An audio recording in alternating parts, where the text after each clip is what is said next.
पश्चिम बंगाल के मुर्शिदाबाद में जो हालात हैं वो किसी से छुपे नहीं हुए, लेकिन जो स्थितियां दिन पर दिन बिगड़ती जा रही हैं उन्हीं हालातों पर चर्चा करने के लिए AP Singh ji supreme court के बहुत ही वरिष्ठ वकील हमारे साथ जुड़े हुए हैं। सर, आपका बहुत स्वागत है आज की चर्चा में। जी, बहुत बहुत धन्यवाद। सर, सबसे पहला सवाल तो मैं यही पूछना चाहूंगा कि पश्चिम बंगाल के जो हालात हैं, क्योंकि ममता बनर्जी के जो स्थितियां हैं वो लग नहीं रहा कि काबू कर पा रही हैं, तो क्या राष्ट्रपति शासन की तरफ पश्चिम बंगाल बढ़ रहा है? क्या लगता है आपको? नहीं, इन परिस्थितियों में तो बहुत ही जल्दी पश्चिम बंगाल में राष्ट्रपति शासन लागू हो जाना चाहिए। अब आप समझिए, रामनवमी हो, हनुमान जयंती हो, कोई भी भैया दूज हो, रक्षाबंधन हो, कोई भी त्योहार हो, हिंदू मारा जाता है, टारगेट किया जाता है हिंदू, सीधे सीधे हिंदू के घरों को जलाया जाता है, सीधे सीधे हिंदू के घरों की गाड़ियां और उनके बच्चियों का बलात्कार होता है, उनको खींच के पकड़ के ले जाया जाता है, धर्म परिवर्तन कराया जाता है, मारा जाता है, पीटा जाता है। ये कौन से के तालिबान में हमारा पश्चिम बंगाल तालिबान में तो नहीं है, भारत की टेरिटरी में है। गुवाहाटी से चौपाटी, कन्याकुमारी से कश्मीर तक हम अपने देश को गौरव के साथ देखते हैं।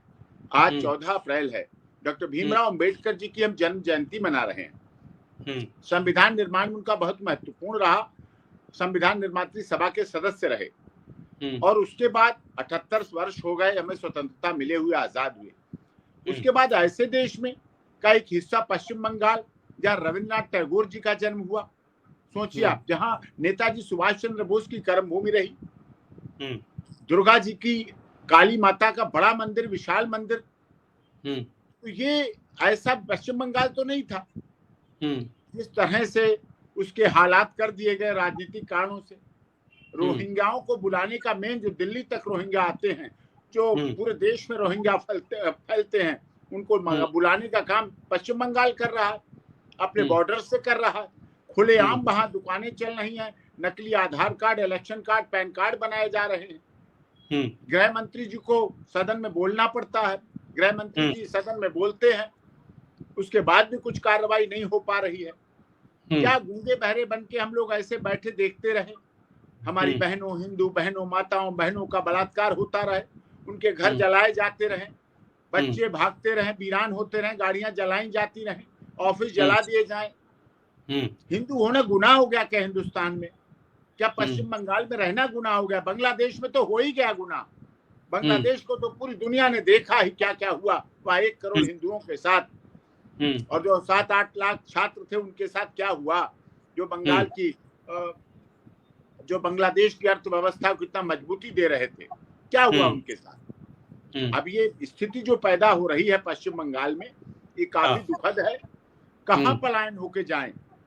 मुर्शिदाबाद से पलायन होके कहाँ जाएं? अपनी खेती, अपनी जमीन, अपनी जायदाद, अपने पुरखों के मकान, अपनी विरासत, अपनी फैक्ट्री, अपनी उद्योग दुकान, वो पढ़ते हुए बच्चों के स्कूल, वो नौकरी, वो रिश्तेदार, कहाँ जाएं? किस जगह जाएं?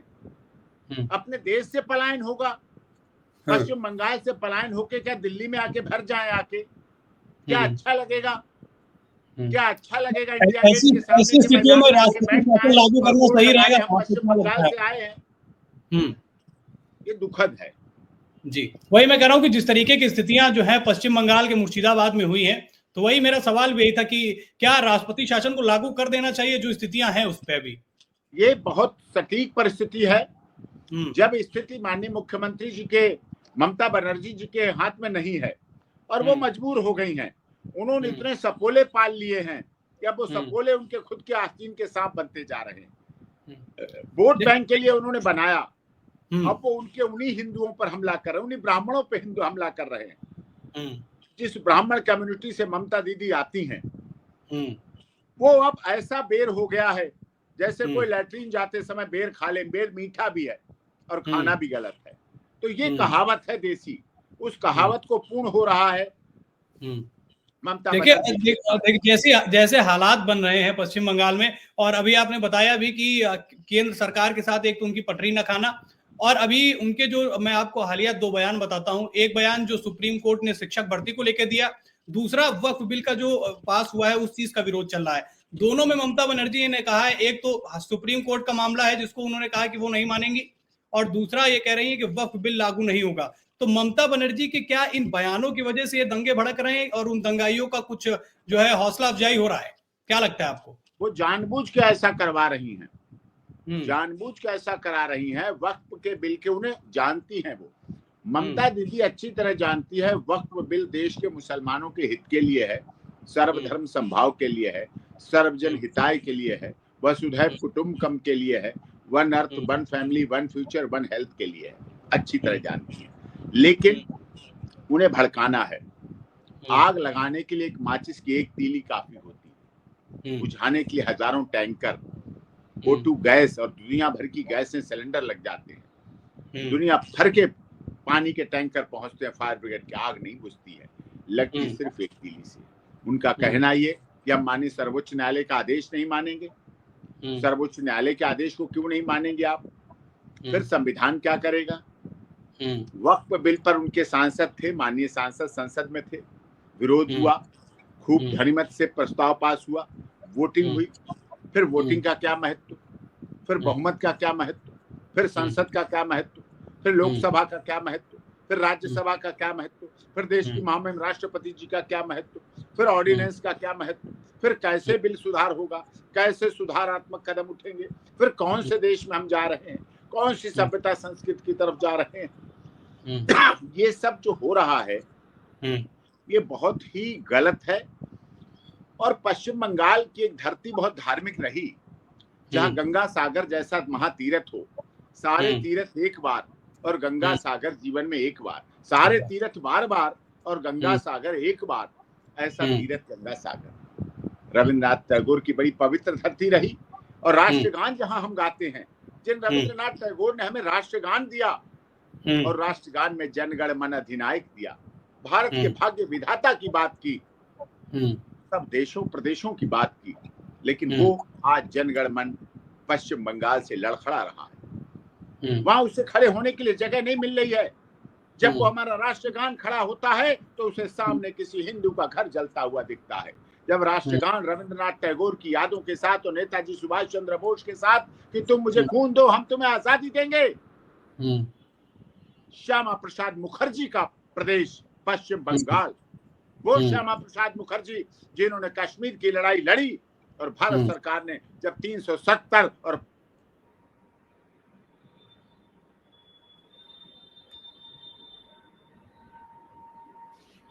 हमारा है वो सारा का सारा है, ये कहा गया।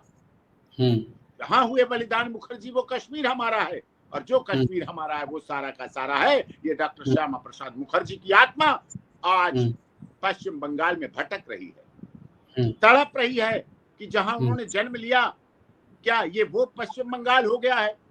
क्या रविंद्रनाथ टैगोर के राष्ट्रगान के समय हिंदू का घर जलता हुआ, हिंदू की गाड़ी जलती हुई, हिंदू बहन बेटियों का अपमान, बलात्कार, अत्याचार, यौन शोषण होता हुआ, हिंदू बच्चों को जो ये धागा बांधे होते हैं, जो टीका लगाए होते माथे पर, उन्हें टारगेट किया जा रहा है। टारगेट घर से आगे भगवा झंडा लगा होता है, वो भगवा, वो सनातन धर्म जो विश्व के कल्याण की भावना करता है, जो वो माननीय सर्वोच्च न्यायालय के आदेश का पालन पश्चिम बंगाल में नहीं हो रहा है, जिसका यथा धर्म ततो जय हमारी honourable chief justice of India की कोर्ट में लिखा होता है, यतो धर्म ततो जय। जहां धर्म है वहां जीत है। कहां है पश्चिम बंगाल में धर्म और कहां है जीत, और कहां है सनातन धर्म, कहां है लोकतंत्र, कहां है संविधान, कहां है डॉक्टर भीमराव अम्बेडकर का सपना, कहां है रविंद्रनाथ टैगोर जी का भविष्य, कहां है नेताजी सुभाष चंद्र बोस का वो सपना कि हम भारत को बहुत मजबूत बनाने जा रहे हैं, कहां रह गए? पश्चिम बंगाल में जो हालात हैं उसमें मैंने आपको बताया सुप्रीम कोर्ट का एक निर्णय जो उन्होंने कहा कि नहीं मानेंगे शिक्षक भर्ती वाला, तो उसमें उन्होंने कहा कि चाहे उनको जेल जाना पड़ जाए। तो इस तरीके से अगर ममता बनर्जी इस तरीके के बयान देती है, एक सीनियर लीडर है और देश की राजनीति में उनका बड़ा योगदान रहता है, तो क्या इसका दुष्प्रभाव पश्चिम बंगाल से कुछ दिन बाद भारत के अन्य राज्यों में देखने को मिलेगा सर, या फिर इस पर कुछ सरकार या कोर्ट कुछ काम करने वाला है? देखिए, मिलने लग रहा है। केरल में आप देख लीजिए, आके केरल में देखिए, तेलंगाना में देखिए, पश्चिम बंगाल तो इसका जीवंत उदाहरण हो ही गया है। बढ़ते जा रहे हैं इस प्रदेश। श्रीनगर को भी लोग बनाना चाहते थे ऐसा, लेकिन सरकार ने उस पर नियंत्रण किया और वहां ऐसा नहीं। लेकिन कुछ कुछ असर अभी भी श्रीनगर में है, जम्मू में है, और खुश करते हैं पाकिस्तान को। पाकिस्तान देता ही नहीं, कुछ नहीं, दे भी नहीं सकता, उसके पास है भी नहीं देने को, लेकिन काम करते हैं पाकिस्तान के लिए। रोहिंग्याओं को आना और पूरी देश की कानून व्यवस्था को लचर कर देना, खत्म कर देना, तबाह कर देना। नूह और मेवात के दंगे हुए, कौन जिम्मेदार था? जहांगीरपुरी में रामनवमी के दंगे हुए, कौन जिम्मेदार था? रोहिंग्या थे। सीलमपुर में दंगे हुए, रोहिंग्या जिम्मेदार थे। सब रिपोर्टें आ रही हैं, मिनिस्ट्री ऑफ होम अफेयर्स लिख के देती है, आउटपुट है, कहां से बन के आ रहे हैं इनके आधार कार्ड, जांच होती है, दिल्ली से रिपोर्ट किए जा रहे हैं, बांग्लादेशी भगाए जा रहे हैं, पकड़े जा रहे हैं, पुलिस काम कर रही है, लेकिन कहां से चल रहा? वहीं से लगातार बुलाए जा रहे हैं, उनको सारी सुविधाएं दी जा रही हैं। ममता बनर्जी जी भी भारतीय जनता पार्टी के साथ कभी गठबंधन में रही थी, वो जानती है भाजपा की नीति, रीति, पद्धति, सिद्धांत अच्छे हैं, लेकिन मुस्लिम तुष्टीकरण की भावना, उनके वोट बैंक की राजनीति, विधानसभा के चुनाव, उन्हें चुनाव की चिंता अपने उन लोगों को हत्या करवा रही है जो उनके अपने डीएनए थे।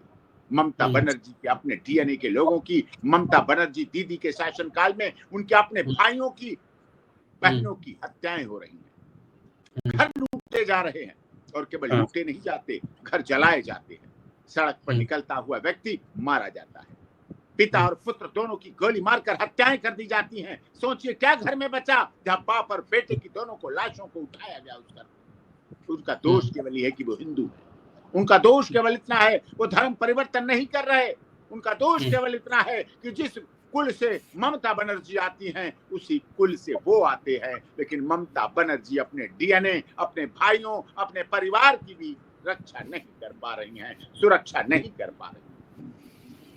मुर्शिदाबाद में सर जो हुआ उसमें आपने बताया भी किस तरीके से गोली मार के हत्या की गई हिंदुओं की, 3 हिंदुओं की उसमें मौत हुई है। गोली मार के बाप और बेटे की हत्या कर दी। सोचिए पिता और पुत्र, क्या बचता है, क्या रह जाता है? और उनका दोष क्या है?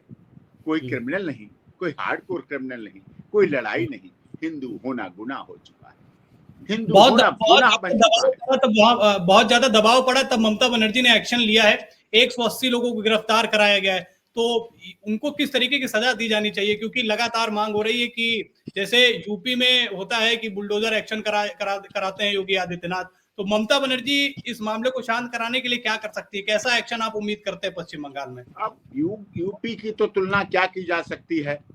यूपी की तो तुलना तभी हो सकती है जब या तो हमारे योगी आदित्यनाथ जी प्रधानमंत्री बने या गृह मंत्री बने, तब कुछ हो सकता है देश में बदलाव।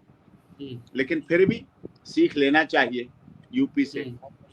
आज यूपी में इतने वर्ष हो गए हैं योगी जी के शासनकाल को, दंगे नहीं हुए, ऐसे किसी को धर्म के नाम पर हत्या नहीं हुई। और याद रखिए, आप वरिष्ठ पत्रकार हैं, आपका चैनल पूरी दुनिया में देखा जाता है, जब तक इस देश में हिंदू सुरक्षित है तभी मुसलमान सुरक्षित है। ये ध्यान कर लेना, आप बात ये ध्यान कर लीजिए।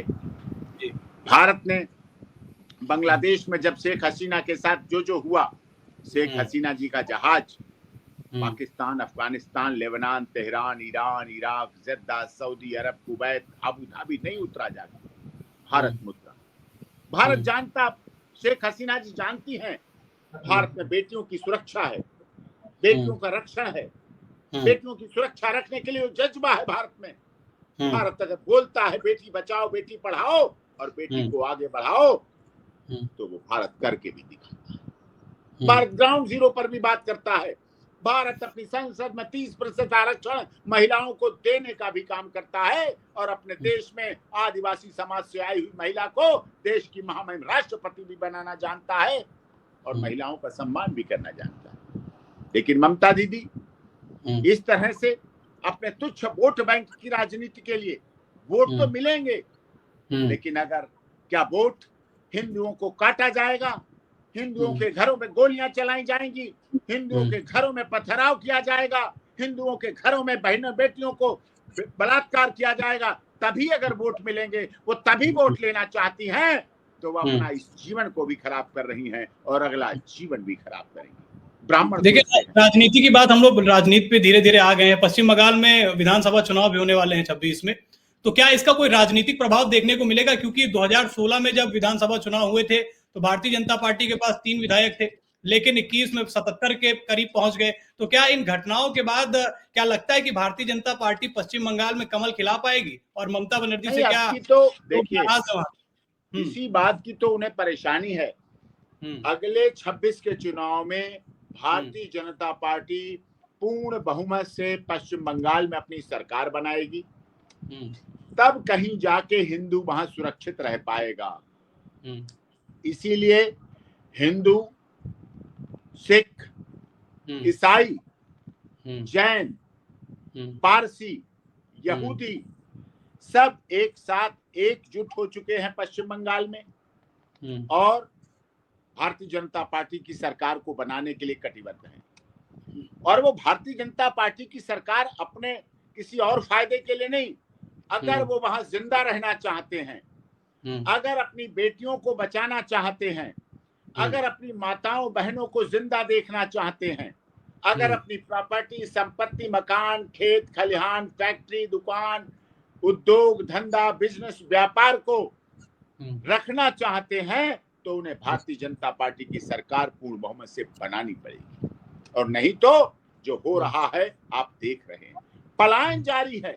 लगातार लोग अपने घरों को छोड़ छोड़ कर भाग रहे हैं। अपना सामान जो जिंदगी भर उन्होंने अपने घर को बनाया है, सजाया है, संभाला है, उसको छोड़कर वो भाग रहे हैं। कहां जाके डेरा डालते हैं, कहां जाके सड़कों में झुग्गी झोपड़ी में रहने का काम करते हैं, अपने बने हुए परदादा दादा के पुरखों के मकान को छोड़ रहे हैं। क्या हो रहा है कोलकाता में, क्या हो रहा है मुर्शिदाबाद में, क्या हो रहा है पश्चिम बंगाल के अन्य जिलों में। की बात कर रहे हैं 26 के चुनाव की जी, तो ये 26 के चुनाव की भी आहट है, लेकिन ये देश लोकतंत्र से चलता है। हमारा इलेक्शन कमीशन ऑफ इंडिया चाहता है कि निष्पक्ष, निर्भीकता के साथ चुनाव हो, निष्पक्षता के साथ चुनाव हो। क्या इन परिस्थितियों में जहां ऑनरेबल कलकत्ता हाई कोर्ट को पैरामिलिट्री फोर्स भेजने पड़ते हो, आर्मी की टुकड़ियां भेजनी पड़ती हो, सुरक्षा के लिए लोगों को अपनी गुहार कलकत्ता हाई कोर्ट में लगानी पड़ती हो, उनकी आदेश पर आर्मी पहुंचती हो, तब लोगों के घर बचेंगे। चुनाव कहां से निष्पक्ष हो जाएगा? चुनाव कैसे निष्पक्ष हो जाएगा?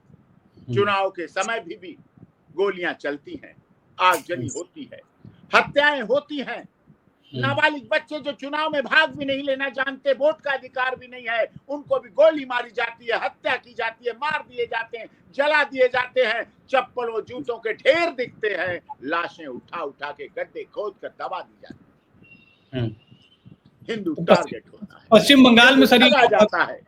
मिटा दीजिए आप पश्चिम बंगाल से कि रविन्द्रनाथ टैगोर की धरती रही, हटा दीजिए कि नेताजी सुभाष चंद्र बोस और श्यामा प्रसाद मुखर्जी का वो प्रदेश रहा है, हटा दो, कह दो ये आतंकियों का प्रदेश है, कह दो आप।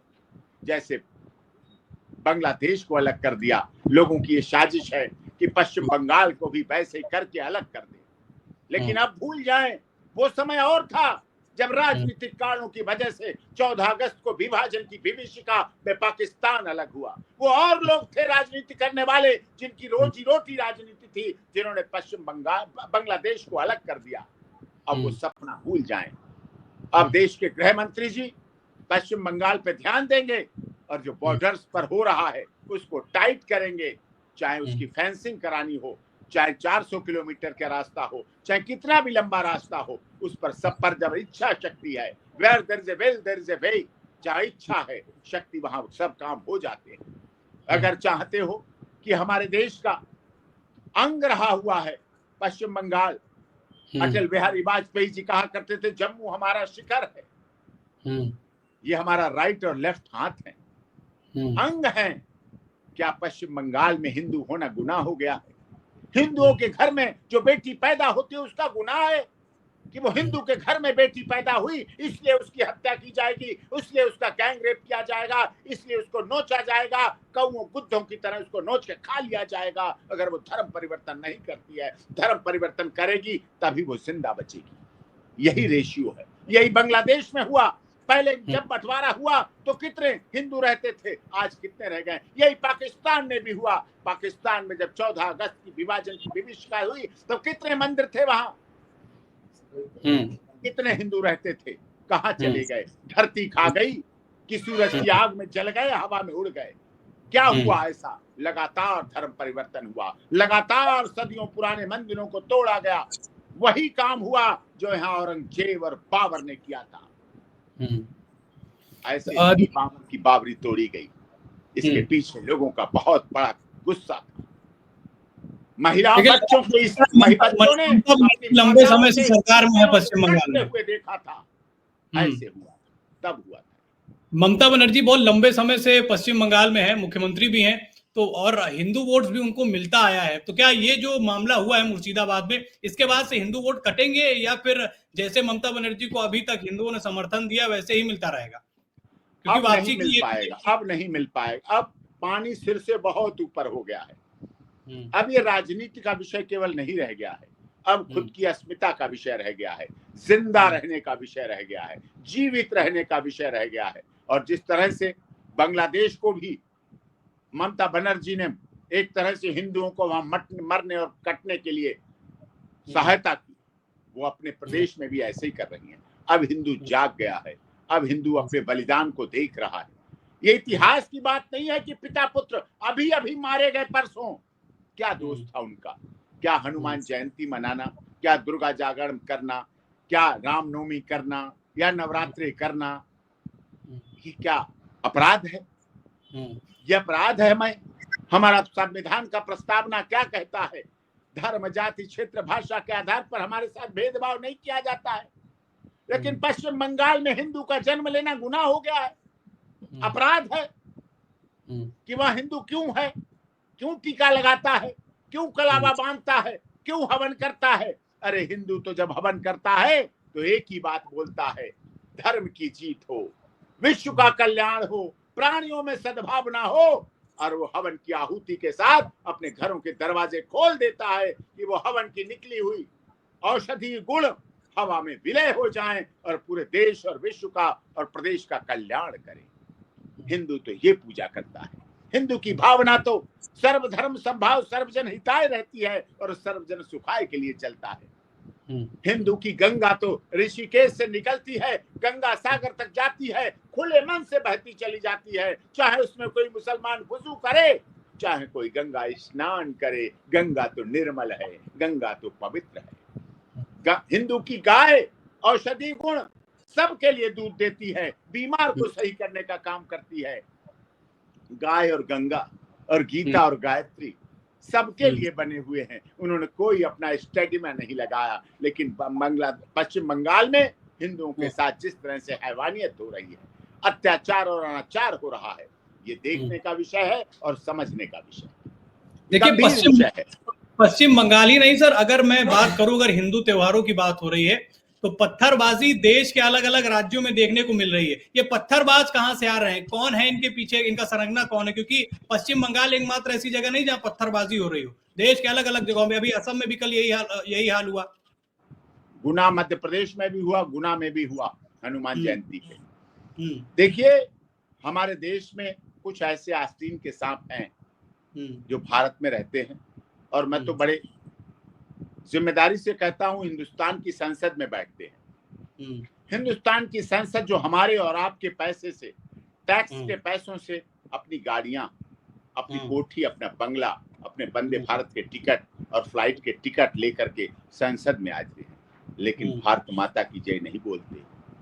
भारत माता की जय बोलने में उनपे बहुत जोर पड़ता है। फलस्तीन की जय तो बोलते हैं, भारत माता की जय, हिंदुस्तान जिंदाबाद नहीं निकलता है।